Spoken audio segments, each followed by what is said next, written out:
Yeah, rivals, it's a dangerous guy because it's a boxing. One punch, go home. This is dangerous, man, I know. But. So therefore, the only way, if anyone is to beat him, is by knockout.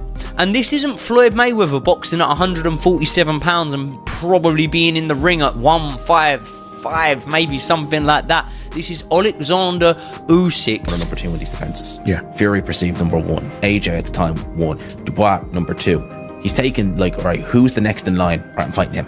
Yeah. That's the way. Oleksandr Usyk took a confident jab at Floyd Mayweather, remarking that throughout his career, he's consistently faced top-tier opponents and still managed to come out victorious. He went on to say that, even at this point in his journey, he believes his footwork surpasses Mayweather's. While the comment carried a playful tone, it also served as a powerful statement about Usyk's exceptional conditioning. Hey, don't be afraid. Well, good evening. Hope you're enjoying our Monday Night Football coverage. Oleksandr Usyk, not a bad striker in his time. Thierry and Jamie are in studio. If you were fighting Thierry Henry, how would you get inside of his head? Thierry is great player, but hey, Thierry, my legs be better with you. Thierry, don't be afraid. My legs better. What'd you make of that? Sometimes you have to stay in your lane, and I will stay in my lane. As Oleksandr Usyk approaches the twilight of his boxing career, only 2 bouts remain before he steps away from the ring for good. This development has stirred major excitement across the boxing community. Fans, pundits, and fellow fighters are all closely watching his next steps. With a storied legacy already secured, whoever faces him next will inevitably be thrust into the spotlight. Anticipation is running high, as the boxing world eagerly awaits. Usyk, that he's got 2 more fights in the bag at this point, that you reckon, yeah? I interviewed him before. I sat down with him and had a chat with him before the Dubois fight. And yeah, he was just like, I've got 2 fights left. So he's never fought in the Ukraine, he's never fought in his home country, or defended his title, I should say. So that's got to be on his wish list. I would imagine so, but with what's going on in this country, it's just a disgrace. It's still going on. That's not going to happen anytime soon. Anytime soon, no. But hopefully we'll get some peace there, and then maybe he will get I'd love to, yeah. I'd love to see peace in this country and for him and his family. And that would be an Oleksandr Usyk nearing the conclusion of his legendary run. Several potential opponents have been in the mix, but the WBO has now made it official. He must defend his undisputed heavyweight crown against interim title holder Joseph Parker. The matchup is gaining serious traction, with both camps given 30 days to finalize terms before a purse bid is enforced. Parker's recent wins over Deontay Wilder and Martin Bakole have bolstered his reputation, earning praise from fans, analysts, and icons like Lennox Lewis. Promoter Frank Warren has thrown his support behind the clash, calling it an ideal final challenge for Usyk. My gut feeling is that Joseph Parker fights for the WBO belt, but he doesn't fight Oleksandr Usyk. He fights the next man up. I haven't got the list in front of me, so I don't know the rankings. So I guess if you're Joseph Parker, the question is, I mean, what is it you want? Ultimately, if you want a world title shot and you think you've been blackballed from getting a world title shot or pushed to the back, then well, here it is. Here's your world title shot. You're going to fight for a world title, right? But if you're Joseph Parker, and I spoke to Andy Lee, it isn't just a case of fighting for a world title. You want to fight the number 1 for the world title, and that guy is Oleksandr Usyk. I would have given Joseph Parker the mic, and I would like Joseph Parker, because there's a mean side to Joseph Parker. I think everyone sees the friendly side. I've seen the mean side, and I wanted Joseph Parker to say, I want my shot. You've been ducking me. All these things might not be true, but do it. Sell it. The crowd would have gone a bit wild, right? Because I think a lot of the crowd want Joseph Parker to get his shot. But that's not. Ajay Opataya has expressed deep respect for Oleksandr Usyk, along with a strong desire to one day share the ring with him. To Opataya, Usyk represents more than just a dominant champion. He stands as a defining figure of this boxing era. His interest in facing Usyk highlights the impact the Ukrainian has had on the next generation of fighters. A bout between the two wouldn't just be a competitive clash, it would symbolize a meeting of 2 eras in the sport. Goal of yours is to go to heavyweight. You're giving me a little smirk. Like, is that like a dream scenario for you to fight one of those 2 guys? I would love to fight Usyk, you know, respectfully. You know, I've always been so close to him, you know what I mean? Like, I was 16 years old. I qualified for the Olympics. I competed at 17, little kid, and he won that Olympic Games. Like, I've always been there, you know what I mean? I've always just been, it wasn't my time yet, you know, but I feel like my time's coming. Oleksandr Usyk has built an extraordinary legacy by consistently taking on the toughest opponents in the heavyweight division. Unlike many champions who remain in lower weight classes, Usyk made the bold move up, and instead of playing it safe, he actively pursued the most dangerous fights available. Experts have called this leap not just courageous but historic. His back-to-back victories over Tyson Fury, once seen as nearly invincible, serve as a defining proof of Usyk's supremacy at the highest level of the sport. Is by knockout.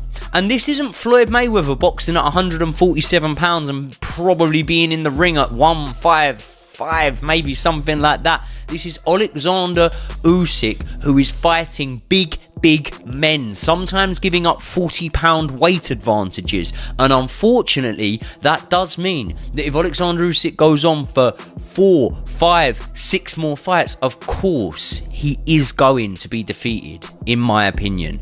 But I would love that to not be the case. I would love it to not be the case. What I would love to be the case right now, as a boxing fan, is Oleksandr Usyk to walk off into the sunset. I think he's proven everything that he could possibly prove. And there's been debates, and especially I remember after the first few Joshua fights, there were debates over sort of Oleksandr Usyk's status compared to Evander. What truly sets Oleksandr Usyk apart from his contemporaries isn't just his perfect record, it's the way he earned it. He didn't shy away from risk, he welcomed it. Each fight brought real danger, and every venue added pressure. Still, Usyk rose to the occasion with precision, composure, and an exceptional boxing IQ. His fluid movement and strategic versatility have allowed him to consistently outmaneuver larger, more physically imposing opponents. Over time, he's silenced critics and gained admiration across the boxing world. Usyk's legacy now goes well beyond championship belts. He's seen as a symbol of bravery, mastery, and relentless pursuit of greatness. Sort of Oleksandr Usyk's status compared to Evander Holyfield. Listen, that argument, a lot of people wanted to rubbish that at first. That argument is a real argument that can be made now, because when you look at what Oleksandr Usyk's done, remember Evander Holyfield was in a cruiserweight division that I'm not going to say was in its infancy, but it wasn't, it wasn't the cruiserweight division that Oleksandr Usyk was in. The cruiserweight division that Oleksandr Usyk was in, I believe, was a more stacked, more competitive cruiserweight division. And the way Usyk left that division, he left it by cleaning it out. The World Boxing Super Series tournament was something that actually got the best fighting the best and got the best names coming into it and entering, and we weren't really seeing. Floyd Mayweather has long been recognized as the pound-for-pound standout of his era, praised for his impeccable skill, defensive mastery, and perfect professional record. His success across multiple weight divisions secured his place among boxing's greatest. In the current era, however, Oleksandr Usyk has risen as a legitimate contemporary force, earning comparisons once thought unlikely. With undisputed championships in more than one weight class and high-profile victories over top-tier heavyweights, Usyk is now widely seen as a modern pound-for-pound standout. Should the idea of an exhibition between Mayweather and Usyk ever materialize, it would represent far more than entertainment. It would be a fascinating clash of styles, eras, and legacies. Floyd is one of the worst fighters ever. That's my hot take on Floyd. Now let me stop trolling. Now that I got y'all baited in. I think we always say like, oh, how great Floyd is. Well, when you really sit there and think about it, Floyd was really special. Like, when we talk about generational, it's going to be a very, very, very long time till we see Floyd. Like, Pernell was great. He was a great defensive wizard. Pernell trapped himself a lot, and he was able to find himself out of his own traps. Pernell would give up outside lead foot position to a lot of big punchers, and he was still able to be elusive and get away. That's impressive. Floyd would sit on the ropes against guys like Canelo, Pacquiao, De La Hoya, Cotto, and either evade every shot or get away. Generation, like, Floyd is crazy. He's not my favorite fighter. He's far from my favorite, but I think he's the best pound-for-pound fighter of all time. I don't think there's much debate for it. Did Floyd fight everybody he was supposed to? No, we got to be honest. He just didn't. Most people don't. Did Floyd fight everybody at their best? No, that's impossible. Was Floyd the most slippery, defensively sound, technical boxers of all time? Hell yeah. Like I said, I'm not the hugest Floyd fan, but I just sit here watch him dominate my boy Canelo. You guys know Canelo, he's one of my favorite, but God, Floyd, different type of boxer. You know, we hated him when he was here. I got him. Floyd Mayweather's legacy rests on unmatched precision and tactical control, while Oleksandr Usyk's rise has been driven by relentless movement, calculated pressure, and mental agility. Usyk's career has been shaped by tough challenges and an unwillingness to take the easy route. Where Mayweather displayed polished finesse, Usyk thrives in high-risk battles. His dominant performance against Daniel Dubois served as further proof of his cerebral approach in the ring. Despite Dubois' raw power and physical presence, Usyk's superior footwork, timing, and ring IQ made the difference, neutralizing the threat and controlling the fight. It was a clear example of intellect prevailing over brute force. More than just another win, the bout added depth to Usyk's legacy as a fighter who consistently conquers physical mismatches in different directions. Even I wasn't sure, because although I believe Usyk is the fighter of the generation in this weight class, he's at an age where, you know, overnight you sort of show up and you don't have it anymore. You know, Ali randomly lost to Leon Spinks around this age and whatnot. You know, so you know, you could get where all of a sudden, you know, it's not there on the night. So.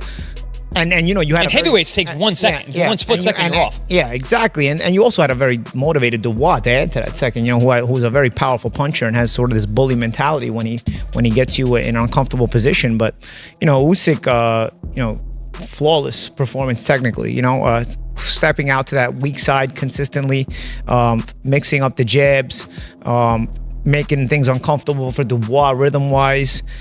He seemed more aggressive, right? Normally, I think with some of the bigger guys, he slides that weak side, slides that weak side. This was different. I think with Dubois, the psychology is kind of out of the bag in that you got to kind of bully the bully, you know, and Dubois came out trying to bully him a little bit, so he started touching him and hitting him, and he started taking it to him because you start backing him up, you start putting him in a situation where he starts to doubt himself, and Dubois doesn't really come back from that very often. As a matter of fact, he doesn't bend, he breaks. In the fight, I thought he's a little bit awkward, Dubois. I don't know, he's one of those awkward strong guys. Yeah, he's just like super strong, awkward as hell. He goes down and he takes the full count, and then he just gets up at 10 and walks across the ring right in front of Usyk, who's celebrating middle of the ring, like with his hands up in the air. Just casually walks right by Usyk's celebration as if he didn't just get counted out to 10. Foreman Ali. Remember, he walks right to his corner. Yeah, but I was like, dude, you could have got up.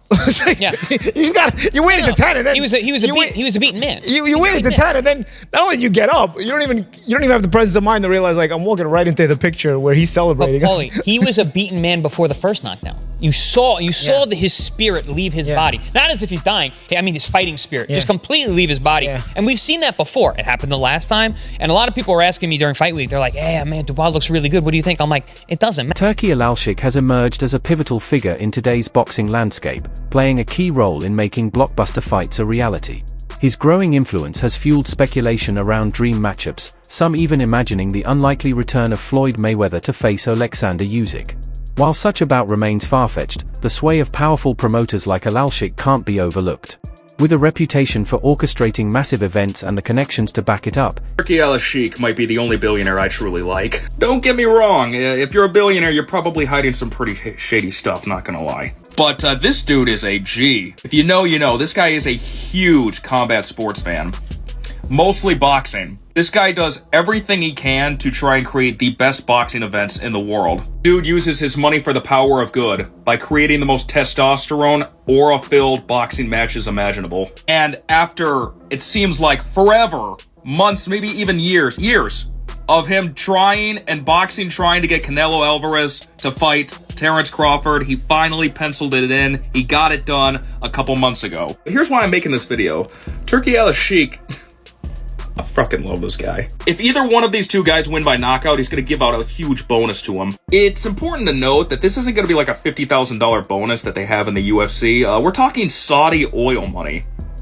Expect millions and millions of dollars. This is a quote by him. "We will not have Tom and Jerry fights anymore. We will have in this fight and in our next fights a bonus for a KO." Thank God. The biggest reason why I'm more of an MMA fan, and even a bare knuckle fan, than boxing is because I'm tired of the dancing. 12 rounds of just dancing. It literally puts you to sleep. And the last boxing event I paid for, I don't even remember the dude's freaking name. It was the last guy I think Canelo Alvarez fought. I don't even care to know his name. All the dude did was dance around for 12 rounds just to lose. He didn't do anything. It was one of the worst fights ever. Everybody thought they got scammed because they had to pay money for that. Even Turki Alalshikh was pissed. You can see it because He's done with this crap. He's done. He's finally putting an end to this. He's going to be giving out probably $1 million bonuses for every time somebody gets knocked out. Thank God. All right? Now I'm actually excited for this fight. Usyk's career is his humility. Despite accumulating numerous titles and honors, he stays down to earth, offering a stark contrast to fighters like Mayweather, who often lean into bold showmanship.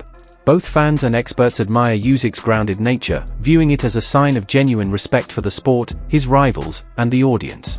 This rare quality adds an authentic layer to his greatness.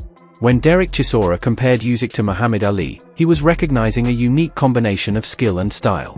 Usyk's agility and ring control mirror the finesse of lighter weight classes, yet he displays it powerfully in the heavyweight division. His movement isn't just for show, it's a sharp, strategic weapon. In a division dominated by sheer power, Usyk's blend of smarts and mobility introduces a refreshing and effective approach rarely witnessed. Gets it wrong. You don't box this guy. It's like, how can I explain it to you in a way you understand? You can't box him. He's just too good. He's just unbelievable great. Yeah, don't forget good, he's amazing. Yeah, he's great, he's amazing. He's like the white Muhammad Ali. He might not talk like Muhammad Ali, but he is the Muhammad Ali of the last generation. You understand? We have to give him the credit where it's due. Yeah? He is that guy. Right from the start, Usyk chose the hardest path. Rather than picking easy fights, he actively sought out the best challengers, often stepping into their home territory. He adapted to different styles and hostile environments, proving his skill time and again. This readiness to face danger head-on and strive for greatness, even when the odds were against him, distinguishes him from many champions who opt for safer options. Usyk's story is one shaped not by convenience. Has dropped Daniel Dubois! I'm sorry. I can't help it, man. I fucking love this. Honestly, I fucking love this game.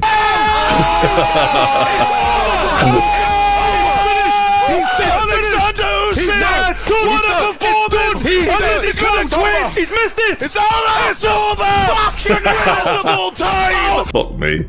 I'm sorry for going on like a lunatic, right? But it was unbelievable. And it's funny how this fight all came about, right? The controversy in the last fight, which for me was never controversial. It was a low blow, simple as that. And I don't think we've ever seen Oleksandr Usyk ever look for an easy way to win. In fact, I think of all the fighters on planet Earth, he is the one who takes the hardest road to win. There's no tune-up fights for Oleksandr Usyk. It's the biggest fight in a heavier weight than he should even be fighting at, and he makes life harder for himself, not easier. And I think he has proven his character time and time again. But yet he was accused of not being, a real Christian because he was a cheat. He was accused of deserving an Oscar because he was a play actor and robbing Daniel Dubois of what should have rightfully been his, which was a world title. And after the Tyson Fury fight, Daniel Dubois stepped in the ring and called him out. And Oleksandr Usyk immediately turns to Turki Alalshikh and says, Mr. Excellency, make the fight. He had no problem in setting this up. And immediately you kind of think he was in the middle of talking about his father, I think at the time. It was an emotional moment. That's a time where when you've accomplished what he's done, you deserve respect. And I think he was disrespected there, and I think he took that personally, in the words of Michael Jordan. Now, in the first round, Oleksandr Usyk did exactly what he needed to do to Daniel Dubois. Daniel Dubois coming in with a load of confidence, wanting to be the aggressor, wanting to be the dominant bull that he was against Anthony Joshua. Boxing trainer and analyst Roseberg described Usyk's mindset in his recent bout as a quiet fury. Despite his remarkable achievements, Usyk still feels overlooked by parts of the boxing community, especially certain British media voices. That sense of underappreciation has become a powerful motivator for him. According to Roseberg, Usyk doesn't just step into the ring to win, he fights to erase any doubts. His intense focus and measured aggression demonstrate that he's not merely defending his titles but solidifying his place as one of the greatest fighters of his generation.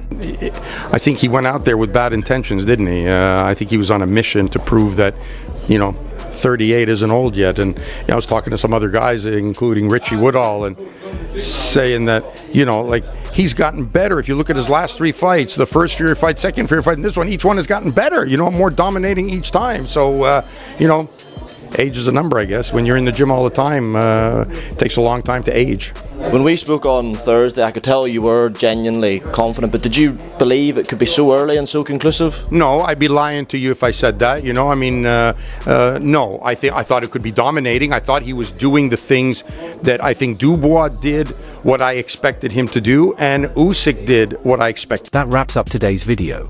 Thanks for watching, and we'll see you next time.